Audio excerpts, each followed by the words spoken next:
अगर आप ये सोचते हो कि आपका सारा पैसा यदि बैंक में रखा है एंड हर साल वो 3 से 4% से ग्रो हो रहा है तो वो पूरी तरह से सेफ है, तो शायद ये आपकी एक भूल हो सकती है।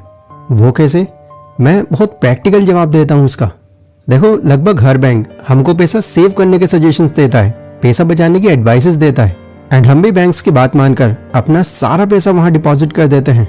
बट बैंक्स जो एडवाइस हमको देते हैं यानी पैसा बचाना, वो खुद उसे कभी फॉलो नहीं करते, क्योंकि अगर वो भी ऐसा करेंगे तो कुछ ही टाइम के अंदर वो बैंकक्रप्ट हो जाएंगे। अगर आपने अपने बैंक के अंदर आज 2 लाख रुपए जमा किए तो आपके 2 लाख रुपए आपके बैंक के लिए एक लायबिलिटी होगी। लायबिलिटी एंड एसेट आपको पता ही होगा क्या होता है। एसेट आपके जेब में पैसा डालते हैं और लायबिलिटी आपकी जेब से पैसा निकालती है या कुछ केस में पैसों की वैल्यू कम कर देती है। तो बैंक्स के पास जब आपके पैसे आते हैं उनको वो ज्यादा टाइम तक अपने पास बचाकर रखते ही नहीं, वो तुरंत आपके पैसे 10 से 20% के इंटरेस्ट के साथ लोन पर उठा देते हैं, जिससे आपका जमा किया हुआ पैसा उनके लिए इन्वेस्टमेंट का काम करता है एंड आपसे कई गुना ज्यादा वो उनको फायदा पहुंचाता है। और इधर आपके कैश के साथ क्या होता है? इन्फ्लेशन की वजह से उसकी दिन ब दिन वैल्यू डाउन होती चली जाती है। यही रीजन है कि कई बड़े बड़े बिजनेसमैन एंड ऑथर्स अपना सारा पैसा बैंक में रखने की सलाह कभी नहीं देते। इनफैक्ट रॉबर्ट कियोसाकी तो ये बोलते हैं कि अपनी मेहनत के सारे पैसों को बैंक में रखना कुछ ऐसा है कि अपने पैसों को खुद ही आग लगा देना। बट सवाल यह है कि अगर हम बैंक में अपना पैसा न रखें तो उसका करें क्या? क्या उनको हम घर में रखना शुरू कर दें? इससे तो जरा भी वैल्यू नहीं बढ़ेगी उनकी। वेल नहीं, इसकी कोई जरूरत नहीं है, क्योंकि आज मैं आपको 5 ऐसे एसेट्स के बारे में बताऊंगा जहां अपने पैसों को आपको बस लगाकर छोड़ना है और टाइम के साथ साथ आपका ये पैसा ग्रो होता रहेगा एंड ये ग्रोथ आपके बैंक के इंटरेस्ट से तो कहीं ज्यादा होगी। इन 5 एसेट्स में से 2 एसेट्स ऐसे होंगे जो शायद आपने पहले सुन रखे होंगे, बट बाकी 3 एसेट्स आज आपको ऐसे भी जानने मिलेंगे जिनके बारे में शायद आपने पहले कभी ना सुना हो। आप ये समझ लो कि इस वीडियो को पूरा देखने के बाद आप एसेट्स के रिगार्डिंग काफी सारी नई जानकारी लेकर जाओगे। तो ठीक है, फिर शुरू करते हैं। Asset number 1, invest in others business. मैंने कई लोग ऐसे देखे हैं जिनके पास एक कमाल का बिजनेस प्लान होता है, उसे चलाने का एक कंप्लीट रोड मैप होता है, वो मार्केटिंग के कई तरीके जानते हैं, कस्टमर्स को संभालने का हुनर रखते हैं, लेकिन सिर्फ एक चीज में वो पीछे रह जाते हैं, जो है पैसा। उनके पास इनफ मनी होती ही नहीं जिससे वो इजीली उस बिजनेस को स्टार्ट कर सके और सिर्फ इसी वजह से टाइम के साथ साथ वो अपने इस सपने पर गिव अप ही कर देते हैं। तो ऐसे में अगर आप किसी के बिजनेस में एज साइलेंट पार्टनर अपना कुछ कैपिटल इन्वेस्ट करके किसी नए वेंचर को ग्रो करने में मदद करते हो तो आप डायरेक्टली लोकल इकोनॉमी की ग्रोथ में एक बड़ा कंट्रीब्यूशन दे रहे हो, जिससे उसको तो फाइनेंशियल सपोर्ट मिलेगा ही मिलेगा, बट आपके लिए भी उसमें एज प्रॉफिट शेयरिंग या डिविडेंड्स के थ्रू एक अदर इनकम का सोर्स बन जाएगा। ये उन लोगों के लिए ज्यादा अच्छा है जो एक्टिवली अपना कोई बिजनेस ऑपरेट नहीं करना चाहते बट फिर भी पैसा इन्वेस्ट करके अलग से एक रेगुलर इनकम कमाना चाहते हैं। तो इसमें ये पॉसिबल है, क्योंकि ऐसे स्मॉल बिजनेसेस, खासकर जो नए स्टार्टअप्स होते हैं, उनमें ग्रोथ पोटेंशियल बहुत होता है एंड अगर आपके पार्टनर का बिजनेस सक्सीड कर गया तो इसका सीधा फायदा आपको मिलने वाली रिटर्न्स पर पड़ेगा, जो कई गुना तक बढ़ चुकी होंगी। एंड सिर्फ इतना ही नहीं, स्मॉल बिजनेस में इन्वेस्ट करना आपको कई टैक्स बेनिफिट्स भी दे सकता है। गवर्नमेंट कई बार इनिशिएटिव्स ऑफर करती है ताकि लोग छोटे बिजनेस में इन्वेस्ट करें। सो इसीलिए अपना सारा पैसा बैंक में रखने की जगह अगर आप उसे किसी के बिजनेस या स्टार्टअप में इन्वेस्ट कर देते हो तो इन फ्यूचर आपको इस इन्वेस्टमेंट पर काफी अच्छी रिटर्न्स मिल सकती हैं। इससे आपको एक सेंस ऑफ फुलफिलमेंट भी मिलेगा कि आपके पैसे का यूज किसी के सपने को सच करने में हो रहा है। Asset number 2, invest in skilled people. एक बड़े बिजनेसमैन से एक इवेंट के अंदर एक बार यह पूछा गया, सर एक कामयाब बिजनेसमैन का सीक्रेट अगर आपको सिर्फ एक सेंटेंस में डिस्क्राइब करना हो तो आप कैसे करोगे? तो इस पर उन्होंने ये कहा, a successful businessman does not learn every skill but boys it. यानी कि एक कामयाब बिजनेसमैन हर स्किल को सीखता नहीं, उसे खरीदता है। और देखा जाए तो ये एक बहुत ही सटीक आंसर है, क्योंकि आज के जमाने में स्किल्स लोगों के लिए एक बड़ा एसेट मानी जाती है एंड मार्केट के अंदर भी डिग्री होल्डर से ज्यादा स्किल्ड लोगों की काफी डिमांड है। बट अनफॉर्चुनेटली एक अकेला इंसान एक टाइम पर एक या सिर्फ 2 ही स्किल्स को मास्टर कर सकता है। इससे ज्यादा अगर वो एफर्ट्स मारता है तो वो सिर्फ उलझ कर रह जाता है। बट अगर किसी के पास में पैसा है तो वो उस पैसे से दूसरों की स्किल्स खरीद कर उन्हें अपने बिजनेस या कंपनी में अपने फायदे के लिए यूज कर सकता है एंड और रेवेन्यू जनरेट कर सकता है। मेरा एक नोन पर्सन है जो पहले कंपनी के अंदर एक सेल्स एक्सपर्ट था। वो नौकरी छोड़कर अब पिछले 3 सालों से एक डिजिटल एजेंसी रन कर रहा है। डिजिटल एजेंसी जिसको नहीं पता मैं शॉर्ट में बता देता हूँ।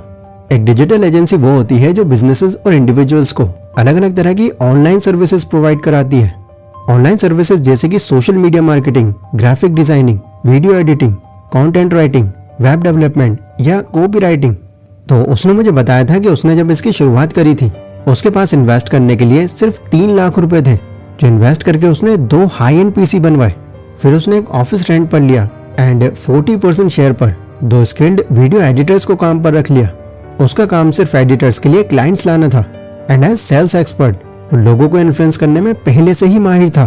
तो वो कुछ ही टाइम के अंदर कुछ बड़े क्लाइंट से प्रोजेक्ट लेने में कामयाब हो गया, जिससे वीडियो एडिटर्स का शेयर निकालने के बाद भी उसके खुद के पास काफी अच्छा प्रॉफिट बन जाता था। बट वो पैसे उसने खर्च करने की जगह वापस से इन्वेस्ट किए एंड और फ्रीलांसर्स को हायर किया। आज उसकी इस एजेंसी में ऑनलाइन एंड ऑफलाइन मिलाकर पूरे 18 लोग काम कर रहे हैं एंड ये 18 लोग मल्टीपल कैटेगरीज के प्रोजेक्ट संभाल रहे हैं।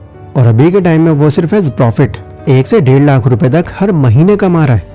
तो कहने का मतलब मेरा यह है कि अगर आप स्किल्ड लोगों में इन्वेस्ट करते हो एंड उनके इस टैलेंट को अपनी ग्रोथ के लिए यूज करते हो तो इससे आपके लिए एक हाईली प्रॉफिटेबल और स्केलेबल बिजनेस बन सकता है। बट ध्यान रहे कि ऐसे कामों के अंदर आपकी भी इन्वॉल्वमेंट जरूरी है, स्पेशली तब जब आप शुरुआत कर रहे हो इसकी। देन इसके बाद जब आपका काम सेट हो जाएगा फिर आपके पास ये चॉइस होगी कि आप खुद की पोजीशन पर किसी और को लगाकर इस काम को पूरी तरह से ऑटोमेट कर सकते हो। Number 3 is precious metal like gold. अगर आप अपने पैसों को सेफ और लॉन्ग टर्म तक ग्रो करना चाहते हो तो गोल्ड में इन्वेस्टमेंट आपके लिए काफी अच्छा डिसीजन हो सकता है, क्योंकि गोल्ड एक ऐसा प्रेशियस मेटल है जो चाहे इन्फ्लेशन हो, मार्केट क्रैश हो, इकोनॉमिक अनसर्टेनिटी हो, ये इस तरह के टाइम में भी काफी सेफ एसेट माना जाता है। अगर आप इस चार्ट में गोल्ड के प्राइसेस को पिछले 10 सालों से कंपेयर करो तो यहाँ आप साफ देख सकते हो, जहाँ 2014 में 10 ग्राम 24 कैरेट गोल्ड 28,000 रुपए का था, वही गोल्ड अक्टूबर 2024 में आकर लगभग 80,000 रुपए तक पहुंच गया है। इसका मेन रीजन ये है कि गोल्ड के अंदर एक यूटिलिटी है, यानी ये 100 साल पहले भी यूज होता था, आज भी यूज हो रहा है और आने वाले कई 100 सालों तक यूज होगा। सो आपका भी पैसा अगर बैंक में पड़ा हुआ सिर्फ 3-4% इंटरेस्ट दे रहा है तो उन पैसों को वहां रखने की जगह उन्हें इस प्रेशियस मेटल में लगाना आपके लिए ज्यादा बेटर चॉइस हो सकती है। Number 4 is invest to make yourself a brand. बहुत से लोग सोचते हैं कि एक ब्रांड का मतलब किसी कंपनी का नाम या कोई लोगो होता है, बट नहीं, ये पूरी हकीकत नहीं है, बल्कि ब्रांड एक फीलिंग होती है जो कस्टमर के दिमाग में आपके या आपके बिजनेस के लिए बनती है। एग्जाम्पल के लिए जब भी आप एप्पल, टाटा या अमूल का नाम सुनते हो तो इन्हें सुनकर आपके माइंड में क्वालिटी और ट्रस्ट की इमेज बनती है। ऐसे ही सोशल मीडिया पर कई क्रिएटर्स भी हैं जिन्होंने अपने कंटेंट के दम पर अपनी ब्रांड वैल्यू बनाई हुई है एंड वो क्रिएटर्स लोगों में इतने पॉपुलर हैं कि अगर वो किसी और प्लेटफॉर्म पर भी चले जाएं तो वहां भी उनके फॉलोअर्स की लाइनें लग जाएंगी। बट ठीक है, लेकिन एक ब्रांड आखिर बनता कैसे है?